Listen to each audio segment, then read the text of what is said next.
Hey, and welcome to Tech Tips with Soldo Media. Today I have with me the OC Mega15S, and this is a 15.4-inch monitor. It's 1500 nits of brightness, and I left it in the box because I just wanted you to see. I ordered this, and when I took it out of the Amazon box, thanks Amazon, it was already like that, and I was like, oh, did they drop it? But I don't think they did. It looks perfect on the inside. All right, so we'll get it out of the box real quick. And what we got here, what makes this super fun for me, is it's more than just a monitor for editing. It's a field monitor. So right on the bottom, you can see we actually have a mount. So it's smooth going through the bottom of the case, and then you actually get your mounting bracket on the monitor itself inside that hole. This here gets you into the monitor, but it also has attachments inside of it for being your, what do you call it? Lens hood, not lens hood, sun hood? Sun visor. Check that out. And so there you get your screen. I still got the plastic on it, waiting to review it for you guys. You can program LUTs on this. It's 10 bits of color. It's pretty neat, and it's under $1,000 US, depending on which tax jurisdiction you're in. I'm pretty sure here in Canada I paid more than that, but you know what? That's Canada right now. So check that out. So it has 3G SDI. It has 4K HDMI into it. And I think the SDI inputs do 12K? 12K. 2K, and the HDMI obviously does 4K. But check this out. I love this case. It even has a little place for name tag right there. Oh, sorry, right there. Yeah, and your hooks to carry the strap around. But I can't wait to go out and play with this in the field. We have the C400 now, so that will definitely be what we're using in the field. But just to see what you got in the case. So you get a lot of foam and a lot of plastic, but I guess coming from China, maybe they need all that extra bit. But you get some, oh yeah, that's your tightening bolt for mounting it onto a tripod. You get your feet, so if you do want to just have it at your desk for editing with, you have those, and I love that they give you a place to store that's in here. We had a Sony monitor at the studio that we had to take the feet off to mount it in the bus, and then whenever we needed it outside of the bus, it was always like, where did we put the feet? I would put it where I thought it, I was in charge of the tech, and I would put it where I thought I would find it, but somebody would like not know what it is and move it on me. Anyway, and you get a little sticker or a little hello intro thingy here. And under here, what this is, it's your strap and your power cable.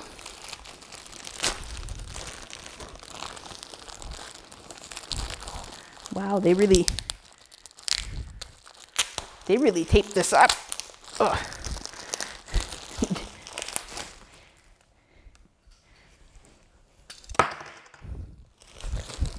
Thanks, Jake. If you're not going to be prepared, make sure you have a camera guy that is.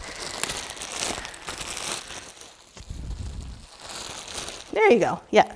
Strap, power cable, right country. Yeah. Ooh, that's a nice strap. That's like got a lot of padding on it. I really like OC. Do not underestimate them. I've worked with tons of broadcasts, everything from Ross switchers to Blackmagic switchers and everything in between, Grass Valley, Panasonic, Sony, name it. I've probably touched it at one point or another, 4A, but at the end of the day, those little OC switchers have so much power packed in them, and the price is insane. We do a lot of stuff with OC and with YOLO Box, but it's hard to choose between the two of them because they both bring so much to the table. We end up often mixing them, like using them both in the same production for different things. What this is here, this nice little power coupling, you can take this out if you want to. It's just your standard, you know, broadcast power thing. I should say standard, depending on which stuff you get. Sony and JVC are always different, like whether it's a 5-pin or a 4-pin. This here, you can put a V-mount battery on it and actually have wireless in the field with this. Well, wireless, you still need to put a wire into the feed, but you can actually power it remotely, or not remotely, power it while you're out remote shooting. So that part's awesome. And again, it comes out of the case super easy. There's your mounting area. So let me see here. I'm just gonna take this out real quick. What we're gonna do, we're gonna go to specs, because again, it's no fun. Oh, I'm not gonna be able to just put that in just like that. I have to like tilt this up and get it off the table. It does have one of those little things, but I can't get it on. Anyway, you also got a roll of Velcro strip in there, probably to keep your cables organized once you get them all connected. Specs, and then we're gonna do 2 big tests with this. We'll do a little bit of editing with it, and we're gonna take it out with the C400 on a sunny day and see how good the screen is. I love my Canons, but like the C70, for example, it was forever not being able to see the screen if we were shooting outside. We did a Bible barbecue program for a channel not too long ago, and it was outside. It was great until the sun was in the monitor, and then I was like, blocking. We had extra monitors too, but I can't wait to test this. Okay, without further ado, specs. This is the OC Mega15S. It has a panel size that is 15.4 inches. It has a resolution that is 1920 by 1200. It has a color bit depth that is 10 bits and a brightness level of 1500 nits. Alright, so now we're outside. It's nice and sunny today, and we're just going to go through what field monitor tools we have on this screen. So I had shot before in full bright daylight as well, to make sure that you could see how much brighter it is than a regular screen. So we had the C400 and the screen side to side, and I couldn't see anything of the Canon screen at all, but I could see the big screen the entire time. Alright, now I have a C-Log 2 on my HDMI in. So I was going to see if I can activate the LUT here so you can see it a little bit better. Well, apparently the LUT was already activated. Well, that's nice. So there you go. Push the button, use the LUT, activate. And there's your LUT. Very nice. All right, what other tools do we think we have on this screen? So let's pop sideways to number 1. There we go. And here on F1, I should have my false colors so I can see everything that is green is properly exposed. I can deactivate that on F1 again, and then I have 2 of my scopes. I have a waveform and I have a vector scope. It's always good to have, so make sure that if you don't want to have everything green, you can actually see what levels you have. All right, pop those off again.